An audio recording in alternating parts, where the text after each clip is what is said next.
இந்த பிளானட் நாமக்க பொறுத்த வரைக்கும் டிராகன் பாலோட ஆரிஜின் எப்படி தெரியுமா இருக்கும்? அதாவது இங்க மிகப்பெரிய எல்டர் ஒருத்தர் இருப்பாரு. இவங்க எல்லாருக்கும் வயசுல மூத்த வயசான ஒருத்தவர் இருப்பாருங்க.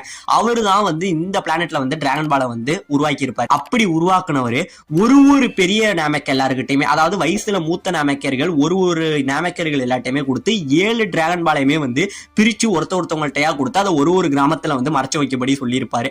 அதுக்கப்புறம் இந்த டிராகன் பாலெல்லாம் சேர்த்தாதான் இங்க உள்ள டிராகனை கொண்டுகிட்டு வர முடியுங்கிற எல்லா கதையுமே நம்ம ஃப்ரீசாவுக்கு இந்த இடத்துல தெரிய நம்ம நாமக்க பயங்கரமா பயப்படுறான். உங்களுக்கு என்னாச்சு, அவனை கொல்றதுக்கு உங்களுக்கு எப்படா தைரியம் வந்துச்சு அப்படிங்கிற மாதிரி இவங்க எல்லாம் பயந்துகிட்டு இருக்க. இப்ப இந்த பக்கம் நம்ம வெஜிட்டா இருக்கா பாத்தீங்களா, இவங்க இங்க பேசிக்கிட்டு இருக்கிற எல்லா கதையுமே அவனோட ஸ்கவுட்டர் மூலமா கேட்டுக்கிட்டு இருக்காங்க. உடனே இந்த பக்கம் நம்ம ஃப்ரீசா என்ன பண்றான், நீங்க இப்படிலாம் கேட்டா சொல்ல மாட்டீங்க, உங்களை எப்படி சொல்ல வைக்கணும்னு எனக்கு தெரியும் அப்படின்னு சொல்லி நம்ம சார்பான அனுப்ப, நம்ம சார்பான என்ன பண்றான், இங்கே இருந்து பறந்து போய் ஒரு நாமக்க ஒரு அடி அடிக்கிறாங்க. பயங்கரமா உதைக்க அவன் இங்கே இருந்து பறந்து போய் விழுகிறான்.